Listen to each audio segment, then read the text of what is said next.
mengenai penangkapan Giska ini. Namun yang menariknya adalah ada sebuah video yang tersebar gitu ya. Di sana diperlihatkan kalau ayah dari Giska ini sedang berbicara dengan para korban di saat itu. Dia berbicara dengan sangat lantang, dia seolah pasang badan atas kejadian ini.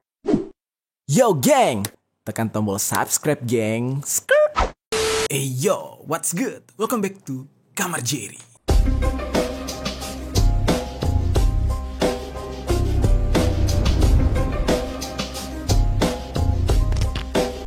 Geng, konser Coldplay nggak habis-habisnya nih konser bikin heboh. Di awal pemberitaan tentang penjualan tiketnya itu juga heboh banget, heboh parah. Yang dimana pemberitaannya itu diwarnai oleh protes, war tiket, ya kan? Sampai dengan isu-isu mengenai lagi bete. Pokoknya pemberitaan tentang Coldplay sedari awal tuh heboh banget. Udah gitu kehebohannya nggak berhenti sampai di situ aja. Yang dimana si Chris Martin, vokalisnya ketika sampai di Jakarta sempat jalan-jalan nyeker kayak bule-bule yang ada di Bali gitu ya. Dan sempat lewat kayak di depan Setu atau Empang gitu geng. Nah itu juga jadi viral. Nah lalu konsep dari konsernya itu menurut gue cukup keren, yaitu Go Green. Dan yang paling keren yang gue lihat tuh ya, ada sepeda kayu, yang mana sepeda itu kalau dikayu akan menghasilkan listrik. Dan listrik itu kabarnya juga akan membantu untuk daya selama konser. Nah terus bagi orang-orang yang datang ke konser itu akan dikasih gelang. Dan gelang tersebut sifatnya sementara, karena setelah konser gelang itu harus dikembalikan. Ini semua demi mengurangi sampah. Dan yang paling keren tahu nggak geng? Coldplay setelah konser di Indonesia itu menyumbangkan sebuah perahu pembersih sungai atau pembersih kali untuk mengolah sampah. Nah untuk pemberitaan tersebut kalian bisa lihat di video ini. Nah kalian cek sendiri yang dimana Coldplay menurut gua cukup keren karena setelah konser mereka tetap peduli dengan negara kita Indonesia, ya terutama soal kebersihannya. Tapi pembahasan kita hari ini tidak akan terpusat kepada kemeriahan konser tersebut, hal-hal yang keren dan baik dari konser tersebut. Tapi kita hari ini akan membahas sebuah problem gara-gara datangnya Coldplay ke sini yang akhirnya menyebabkan banyak oknum-oknum yang berbuat jahat dan bahkan ini bisa dikatakan kriminal tingkat berat. Nah, salah satu hal yang menjadi daya tarik kedatangan Coldplay ke Indonesia adalah war tiketnya, yang dimana tiket tersebut sangat sulit untuk didapatkan. Lo punya duit belum tentu punya barang. Atau mungkin lo berhasil nih ikut war tapi harga tiketnya lumayan mahal. Atas peristiwa tersebut banyak orang-orang jahat yang mencoba untuk melakukan penipuan tiket. Kok bisa ini terjadi? Warnya aja susah tapi tiba-tiba kok ada orang yang memanfaatkan kondisi ini untuk menipu. Nah ternyata banyak orang yang males ngelakuin war tiket akhirnya menggunakan just tip alias jasa titipan. Nah hal ini disebabkan mungkin kebanyakan orang yang mau nonton itu adalah orang-orang yang sibuk kerja seharian, mereka nggak sempat war tiket mantengin laptop atau komputer. Nah akhirnya mereka menggunakan jasa titipan kepada orang yang mau war, nanti dia bayar dan bayarnya berlebih. Nah ternyata disitulah ada celah untuk melakukan tindakan kriminal penipuan oleh beberapa oknum yang membuka jasa titipan tersebut. Sebenarnya kasus ini itu banyak geng, pelakunya banyak, kejadiannya banyak. Tetapi ada satu pelaku yang namanya cukup terblow up gara-gara jumlah dari hasil menipunya itu fantastis banget. Ya gue yakin lah pokoknya kalau misalkan lu punya uang segini gitu ya dari hasil menipu nih kayak si pelaku ini, gue yakin lu bakal bisa lunasin pinjol lu sampai tahun 2050. Atau mungkin perusahaan pinjolnya lo beli kali. Ini gak tanggung-tanggung ya. Angka dari hasil penipuannya itu sebesar 15 miliar rupiah kabarnya. Dan yang sangat mengagetkannya adalah si pelaku itu seorang wanita dan masih sangat muda. Namanya Giska Deborah Aritonang. Nah gimana peristiwa ini bisa terjadi? Mari kita bahas kronologi selengkapnya di Permisi, peristiwa misteri dari berbagai sisi.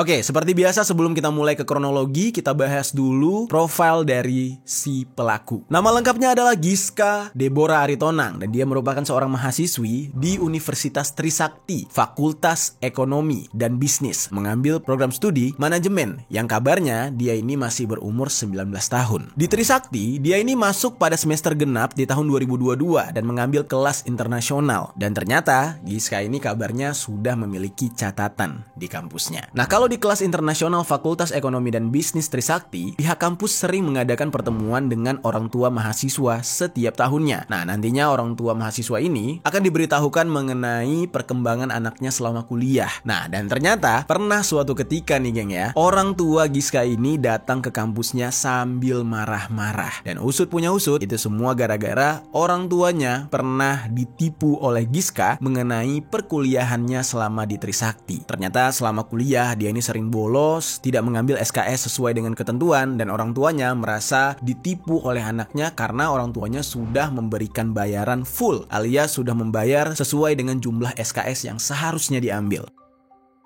Di dalam kejadian ini, kocaknya adalah gak cuma Giska yang dimarahi oleh orang tuanya, tetapi orang tuanya juga sampai memarahi pihak kampus karena dianggap tidak bisa mendidik anak mereka. Ya, yang jadi pertanyaannya gimana mau dididik, Pak, Bu? Wong anaknya jarang masuk kampus, suka bolos. Yang namanya dididik oleh kampus, dididik oleh sekolah, ya anaknya harus berada di sekolah atau berada di kampus, baru dididik. Masa kalau anaknya lagi dugem, dosennya harus ngikut buat ya ngedidik dia. Misalkan kayak si Giskanya lagi nongkrong di mana, lagi dugem gitu, terus dosennya ngikut. Nah ini nak namanya joget pargoy, nah ini nak namanya alkohol, kan nggak mungkin gitu. Kalau mau anaknya dididik ya datang ke kampus, ya nggak sih? Nah lalu para dosen di Fakultas Ekonomi dan Bisnis memang sudah mengenal bagaimana sifat dari Giska yang terkenal suka berbohong sejak semester 1. Padahal nih ya, menurut para dosennya, Giska ini anaknya potensial. Dia kuliah juga bagus, udah gitu secara fisik dia cantik gitu. Ya sayang aja ternyata suka bohong.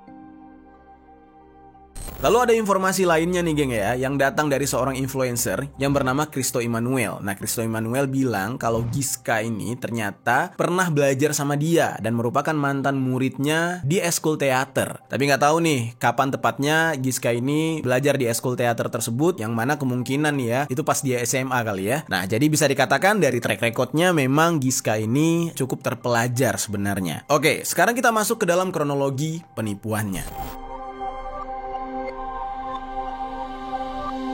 Nah, kejadian ini berawal pada bulan Mei tahun 2023, yang dimana saat itu Giska ini sedang berburu tiket konser Coldplay dan ternyata dia sudah berhasil mendapatkan sebanyak 39 tiket. Lalu ketika itu, dia ini berinisiatif, sekalian aja nih karena dia udah dapat tiket sebanyak 39 tadi, ya sekalian dicuanin aja. Akhirnya dia tawarkanlah tiket tadi ke teman-temannya yang mau nonton Coldplay. Jadi ibaratnya dia jadi reseller gitu. Giska mengatakan kalau dia kenal dengan orang dalam yang merupakan penyelenggara konser Coldplay tersebut dan mendapatkan komplimen sehingga akan memberikan tiket tersebut kepada pembeli tiket di hari H konser. Tidak terfikirkan oleh teman-temannya kalau ternyata di saat itu Giska ini ya lagi bohong. Teman-temannya ini justru dengan sangat mudah dan gampang percaya gitu aja sama Giska. Mereka nggak ngecek dulu nih bener nggak sih si Giska ini punya teman atau punya kenalan orang dalam gitu. Yang mana pada akhirnya karena saking percayanya mereka pun mengiyakan dan mulai membayar tiket tersebut. Yang padahal sejak dari bulan Mei sampai dengan konser diselenggarakan, Giska ini tidak pernah sama sekali berkomunikasi dengan siapapun dari pihak promotor acara atau event organizernya lah. Otomatis penjualan tiket yang dilakukan oleh Giska akhirnya tersebar luas, terdengar oleh pihak-pihak lain, terutama teman-teman kampusnya. Nah, orang-orang mulai percaya nih, mulai merasa lega, wah ada reseller, tempat kita nggak perlu repot-repot untuk ngewar tiket. Nah, kesebarlah tuh, banyak orang yang percaya, dan semakin lama, semakin banyak orang yang membeli tiket dari Giska yang mengaku sebagai reseller yang kenal dengan orang dalam di acara tersebut. Lalu untuk memudahkan komunikasi, dibuatlah sebuah grup WhatsApp agar mereka di sana bisa berbincang, berdiskusi seputar acara tersebut. Lalu singkat cerita, pada tanggal 14 November tahun 2023, tepat satu hari sebelum konser Coldplay, tiba-tiba ada sebuah akun Twitter dengan username __Axel yang membuat tweet, hidup lagi capek-capeknya dapat kabar adik sendiri sendiri kena tipu tiket Coldplay. Turns out the lady who's behind it has successfully scammed about 15 billion rupiah. Nah, jadi dari kalimat itu dia mengatakan kalau ada perempuan yang berada di balik itu sukses menipu sebanyak 15 miliar rupiah. Lalu disambung lagi, juara Sihlo Giska Deborah Aritonang. Selain tulisan seperti itu, akun tersebut juga mengupload 2 foto. Yang pertama, foto screenshot chat WhatsApp grup dengan tulisan yang berisi permohonan maaf atas kejadian yang menimpa mereka dan menginfokan kalau supplier tiket atas nama Giska Deborah Aritonang sudah melakukan scam dan penipuan dengan modus penjualan tiket konser komplimen. Dan berdasarkan info yang beredar, dikatakan kalau Giska sekarang menjadi tersangka kasus scammer terbesar dengan penjualan tiket nominalnya 15 miliar tadi. Para reseller yang membantu Giska dalam penjualan tiket tersebut juga mengatakan akan berusaha semaksimal mungkin untuk menindaklanjuti kasus tersebut agar Giska bisa bertanggung jawab penuh, katanya. Nah, dan untuk si pemilik tweet tadi, itu adiknya yang ketipu. Nah, si pemilik akun itu namanya Salisa. Adiknya itu tidak beli langsung ke Giska. Adiknya ini bilang dia beli ke mutual friend-nya Giska atau kenalannya si Giska yang menjadi salah satu admin grup dan reseller dari penjualan tiket yang dilakukan oleh Giska. Dan ternyata tweetnya dia itu langsung viral dan heboh banget. Dan dari situ banyak lagi nih orang-orang yang mend-DM si pemilik akun tadi mengatakan mereka juga korban penipuan dari Giska ini. Semua orang di saat itu menanyakan tentang update dari kasus tersebut. Dan di saat itu Salisa mengatakan belum mendapatkan kabar apapun mengenai keberadaan Giska ini. Namun info terakhir yang dikatakan oleh Salisa adalah gilanya si Giska itu pasang badan dan keluarganya sudah pasrah. Jadi dia mengatakan kalau memang harus dipenjara ya udah silakan penjara. Wow, gila banget.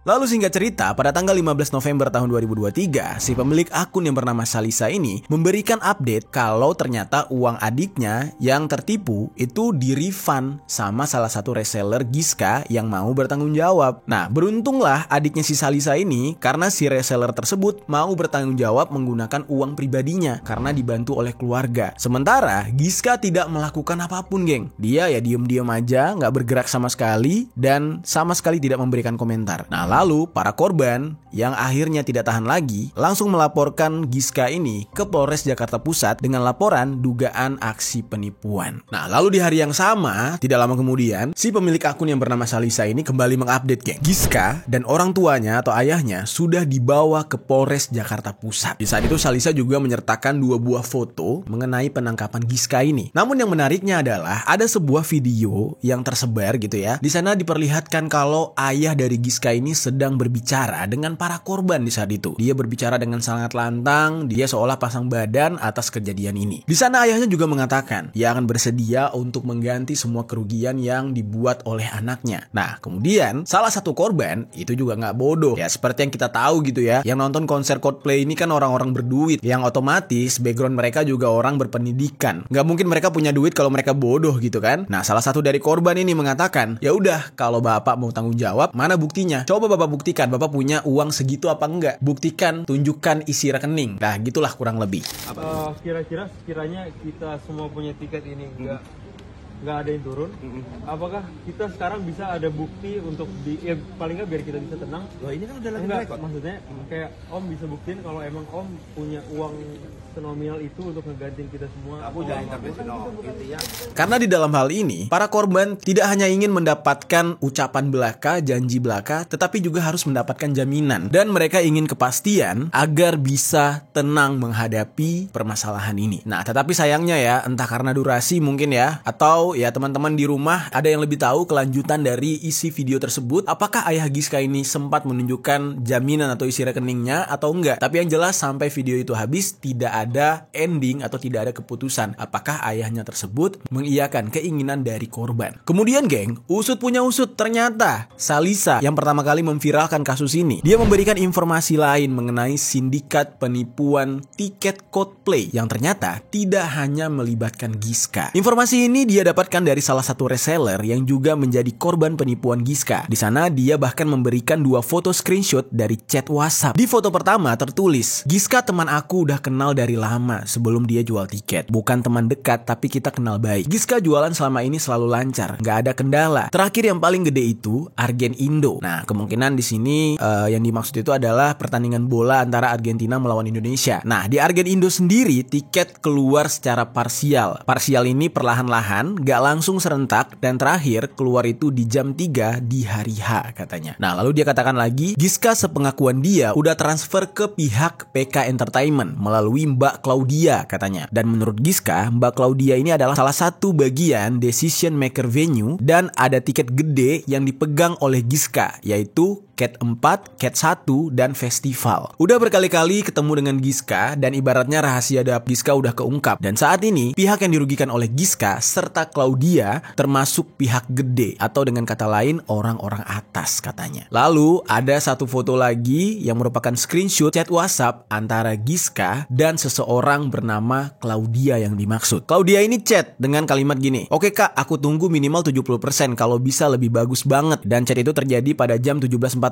Lalu di jam 20.58 Giska chat lagi, "Kak Clau, kalau sampai jam 10 nggak ada, aku minta refund 100% ya kak, tolong banget untuk sisa tiketnya." Nah, lalu chat lagi di jam 21.10, "Kak Clau, ini katanya komplain atau komplimen gitu ya, udah ada yang turun kak, gimana? Tolong update info ya kak." Dan di saat itu Claudia baru membalas pada jam 21.41. Dia bilang kayak gini, "Gis, selama-lamanya jam 12 ya Gis, ini udah akan turun kok Gis, udah lampu hijau kok ini," katanya. Giska pun di saat itu balas lagi, "Kak, ini bisa nggak ya dicicil dari jam 10 kak, soalnya gini kak, aku udah minta dari kemarin, diundur terus sama kakak, jam 12 kakak bisa kasih semua ya, ini masalahnya 1000-an tiket kak," kata Giska. Nah, setelah tweet tersebut, Salisa, si pemilik akun, nge-tweet lagi. Dia memberikan informasi lagi mengenai sosok Claudia, siapakah Claudia ini, dan ada yang memberitahukan lewat DM Twitternya yang juga merupakan korban dari Giska. Dia bilang kalau sebenarnya Claudia itu adalah fake, walaupun sebenarnya nggak bisa dikonfirmasi ya, Claudia ini beneran fake atau justru ya orangnya ada. Nah, karena terakhir kali dikatakan ternyata reseller yang menceritakan keterkaitan antara Giska dan Claudia itu tiba-tiba menghilang atau off dari grup mediasi. Jadi kemungkinan bisa dikatakan Giska ini sengaja menciptakan tokoh fiktif agar tidak terlihat terlalu bersalah. Nah, lalu di tweet selanjutnya nih ya, Salisa ini mengupload lagi foto screenshot chat DM bersama dengan korban Giska yang lain. Nah, korban yang satu ini sama-sama korban penipuan tiket, tetapi ternyata bukan tiket Coldplay. Nah, ini yang bikin kaget nih. Dan di sehari itu terungkaplah geng, dari pemberitahuan si korban, ternyata Giska ini nggak cuma melakukan penipuan pada saat konser Coldplay. Dia sudah punya track record melakukan penipuan sejak penjualan tiket Blackpink, NCT, dan bahkan sampai artis lokal yaitu Tulus. Dan kejadiannya dikatakan juga sama, yaitu sehari sebelum hari H konser. Namun dikabarkan ketika itu dia masih bisa refund sebagian dan sisanya baru bisa di-refund sebulan kemudian. Dan si korban ini mengatakan karena posisi dia sebagai korban sekaligus reseller, alias dia beli nih dari Giska, terus dia juga menjual ke teman-temannya yang lain, mau nggak mau di saat itu dia harus bertanggung jawab. Dan dia di saat itu nombok dan berpura-pura kalau kliennya belum dibayar. Korban tersebut rugi sebanyak 20 juta rupiah karena Giska bilang akan dipotong komisi yang memang sudah menjadi haknya sebagai reseller. Lalu si korban ini juga bilang,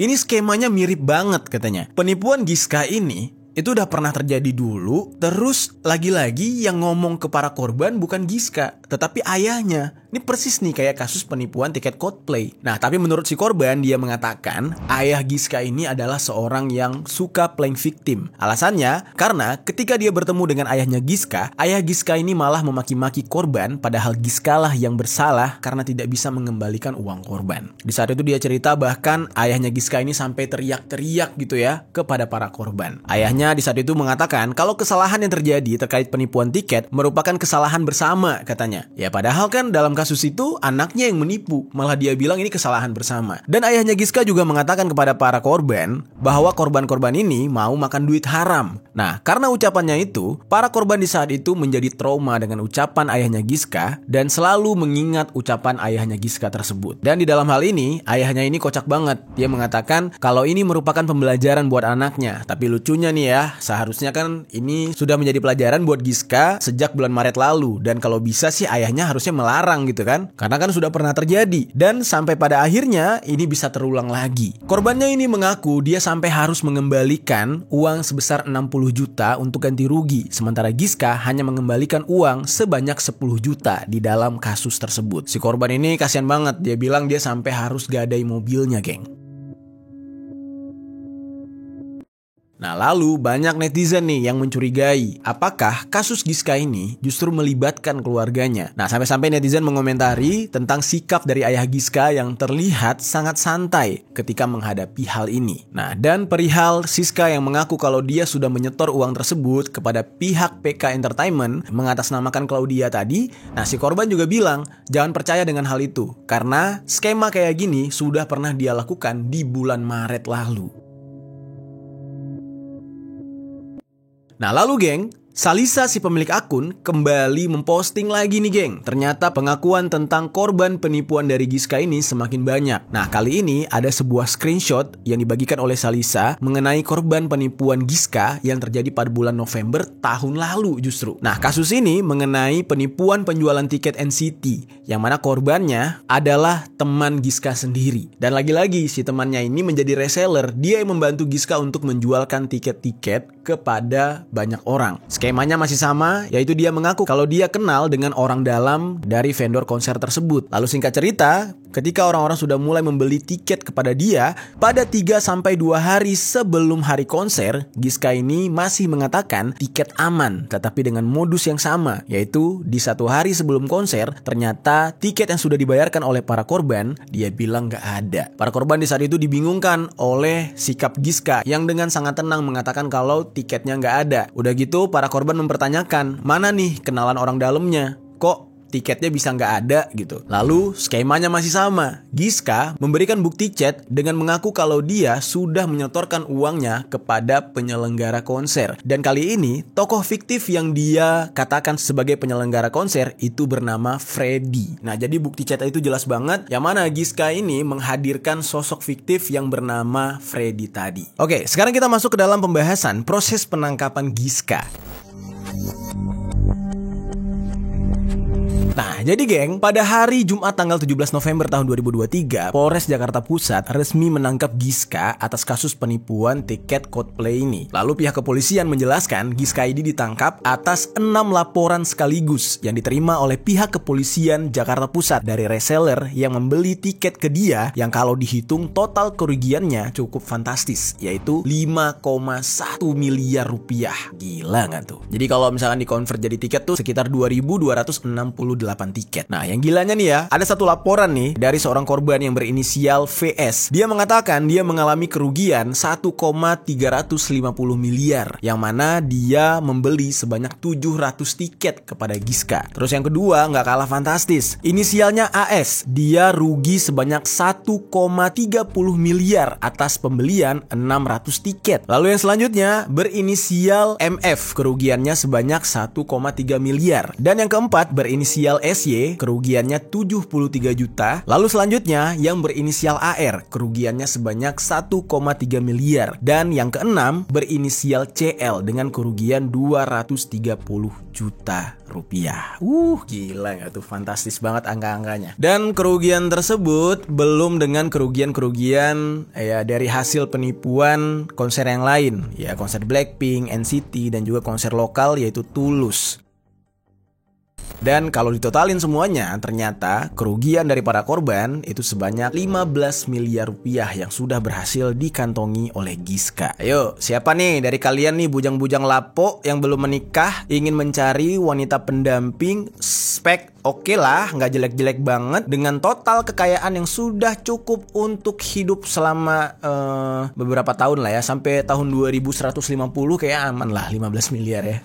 Asalkan lu jangan pakai mobil mewah aja, hidup lu tenang-tenang gitu ya di sebuah desa, atau lo pindah ke daerah lain yang lebih terpencil, nanti tiba-tiba Coldplay mau konser di situ, ya nipu lagi aja. Udah diajarin nih sama Mbak Giska. Gila banget ilmunya ya. Dan ketika ditanyakan kepada Giska apa motif dia melakukan hal ini, dia tidak mempunyai motif yang benar-benar bisa dikatakan motif mendesak atau motif yang apalah keperluannya. Dia bilang ya dia cuma pengen ngambil keuntungan dari total 250.000 tiket yang dia jual. Dan pihak kepolisian juga memastikan kalau Giska ini nggak ada hubungannya sama sekali dengan pihak penyelenggara acara. Dan untuk saat ini pihak kepolisian sedang menelusuri kemana aliran dana ini dibawa oleh Giska. Dan pihak kepolisian sudah menyita barang-barang bermerek, branded, pokoknya barang-barang mewah milik Giska yang dia beli antara bulan Mei sampai dengan November, seperti laptop, HP, tas, serta ya barang-barang fashion. Lalu selain itu geng, ada berita yang lebih mengagetkan lagi. Pusat Pelaporan dan Analisis Transaksi Keuangan atau PPATK juga ikut menyelidiki aliran dana yang diterima oleh Giska. Dan dari hasil penyelidikan ditemukan adanya perputaran uang di rekening Giska pada tahun 2023 dengan nominal yang benar-benar fantastis, yaitu 40 miliar rupiah. Wow, padahal penipuannya 15 miliar, berarti 40 miliar dari yang mana lagi nih? Gila gak tuh? Dan ini terkhusus antara bulan Mei sampai bulan November, yang mana merupakan periode pembelian tiket sampai terlaksanakannya konser Coldplay. Transaksi di rekeningnya itu mencapai 30 miliar. Gila, berarti 15 miliar itu yang dia tipu. Kalau memang dia sindikat, berarti pernah mampir duit 15 miliar lagi. Duit sindikatnya dia, di rekeningnya dia. Wow. Dan atas kasus ini, Giska dikabarkan akan dijerat dengan pasal 378 tentang penipuan, Jungto pasal 372 tentang penggelapan dengan ancaman hukuman masing-masing pasal yaitu 4 tahun.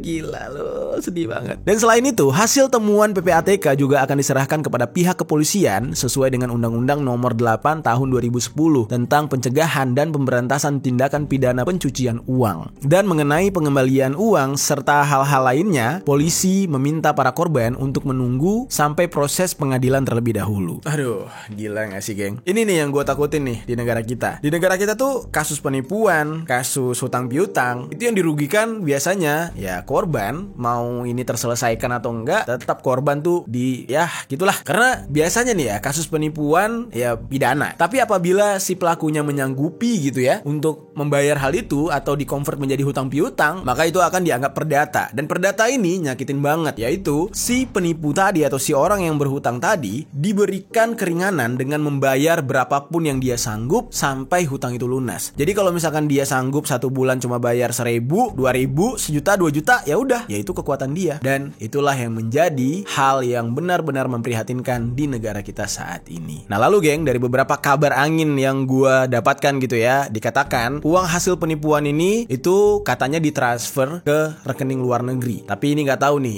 apakah hanya sebuah isu atau beneran. Mungkin teman-teman di luar sana yang jauh lebih tahu boleh tinggalkan komentar di bawah. Karena apabila hal ini benar gitu ya, ada indikasi uang tersebut ditransfer ke luar negeri, berarti ya memang dia ingin mengamankan uang tersebut. Karena ya bayangkan aja ya, kalau memang dia di penjara, itu artinya dia sudah mempertanggungjawabkan kesalahannya dia. Dan bisa aja setelah dia di penjara ya mungkin dia nggak harus ngebayar lagi kali ya, atau gimana? Mungkin teman-teman yang paham hukum bisa sharing di kolom komentar. Apakah setelah dia di penjara maka dia terbebas dari hukuman, terbebas dari tanggung jawab harus mengembalikan uang tersebut, atau gimana? Coba deh, coba dijelaskan, bantu kita untuk menjelaskan. Karena kalau memang setelah dia di penjara lalu dia terbebas dari tanggung jawab pengembalian dana, wah enak banget. Penjaranya berapa tuh? Masing-masing 4 tahun, berarti 8 tahun. Ya ngejalaninnya paling ya 5 tahun kali ya, berkelakuan baik, dapat gerasi dan bla bla bla bla, dikeluarin 5 tahun. 5 tahun lo investasi itu ya, 5 tahun keluar punya kekayaan 15 miliar. Di mana lagi hidup yang enak banget gitu? Gila lo. Tapi ya jangan ditiru gitu geng ya, karena belum tentu nasib kalian kayak Giska oke lah nih ngelakuin penipuan terus ditangkap. Kalau misalkan kalian nih ngelakuin penipuan, yang nangkep bukan polisi, yang nangkep warga, gimana tuh? Abis dah lo.